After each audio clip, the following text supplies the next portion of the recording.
আজকে কলাগাছিয়াবাসী আমার আইডিয়াটাই ঠিক ছিল ইনশাআল্লাহ। আমি এর আগের দিন আমার এখানে ঘরোয়া একটা মিটিং ছিল, আমি তাদেরকে আমার মনের ইচ্ছার একটি কথা বলেছিলাম, যদি দল আমাকে যোগ্য মনে করে মনোনয়ন প্রদান করেন তাহলে আপনাদের এলাকা থেকেই শুরু করব নির্বাচনী প্রচারণা, এই কলাগাছিয়া থেকে। দেখেন, এটা একটা মনের একটা টান। আমি অনেকদিন যাবত এই পরিকল্পনা করেছি যে আমার শুরুটা আমি কোত্থেকে করব, যদি দল মনোনয়ন দেন। আরেকটা জিনিস পরিষ্কার করতে চাই যে আমাদের দলের ভিতরে নমিনেশন আজকে এই স্টেজ থেকে আমি বলতে চাই, আমাদের এখানে অনেকেই মনোনয়ন প্রত্যাশী। এটা কোনো খারাপ কিছু না, এটা চাইতেই পারি আমরা। আমাদের সেই নাগরিক অধিকার আছে, দলের কাছে আমরা চাইতে পারি, চাবো।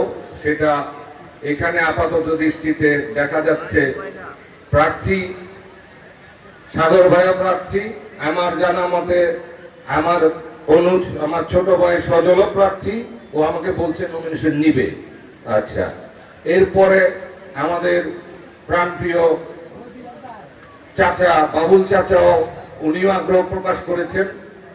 আমাদের এই মহানগরের আহ্বায়ক সাখাওয়াত ভাইও আশা করেছেন দলের কাছে, উনি নমিনেশন চাবেন।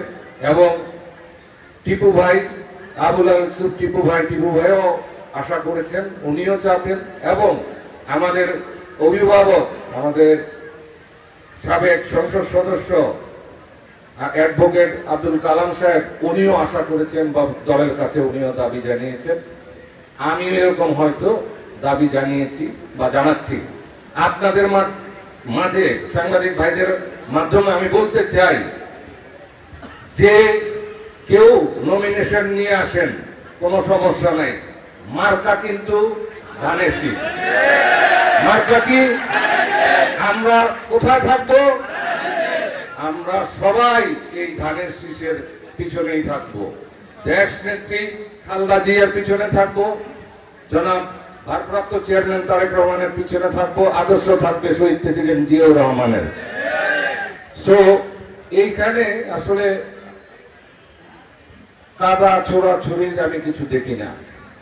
দল যাকে যোগ্য মনে করবেন, আশা করি আমরা তার পিছনেই থাকবো এবং নির্বাচন করব এবং ধানের শীষকে জয়যুক্ত করব ইনশাআল্লাহ। কি করব?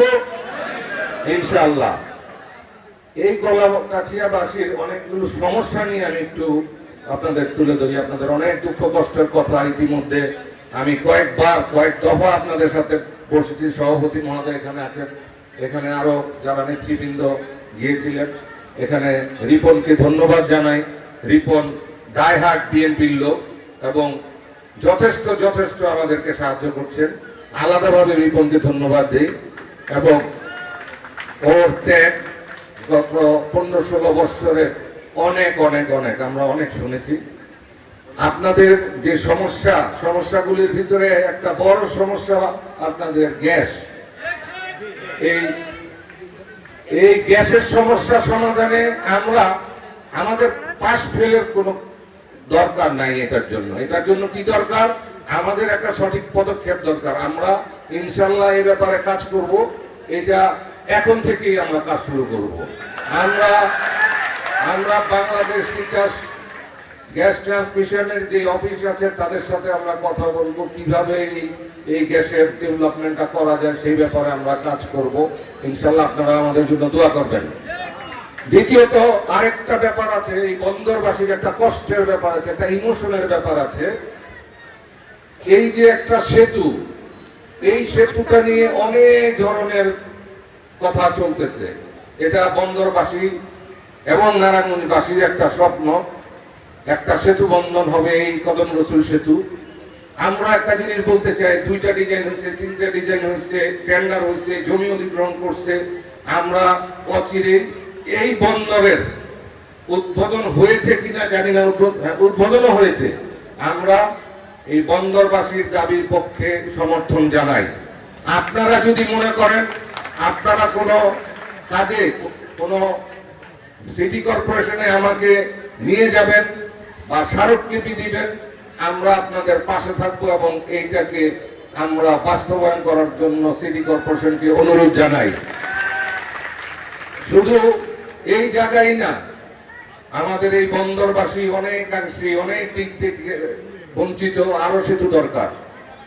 এই একটা দুইটা সেতু দিয়ে সমস্যার সমাধান হবে না। আমাদের নবীগঞ্জ গুদারাঘাটেরও আমাদের স্বপ্ন আছে। সাবেক প্রধানমন্ত্রী দেশনেত্রী বেগম খালেদা জিয়া উদ্বোধন করে গেছেন, কিন্তু পরবর্তীতে ভিত্তিপ্রস্তর স্থাপন করে গিয়েছিলেন, কিন্তু পরবর্তীতে আর বাস্তবায়ন হয় না। আমরা যদি আমাদের সামনে মহান রব্বুল আলামিন আমাদেরকে সেই সুযোগ করে দেন, জাতীয়তাবাদী দল যদি ক্ষমতায় আসে, আমরা সেটাও বাস্তবায়ন করার আমরা সবাই মিলে চেষ্টা করবো নারায়ণগঞ্জবাসী।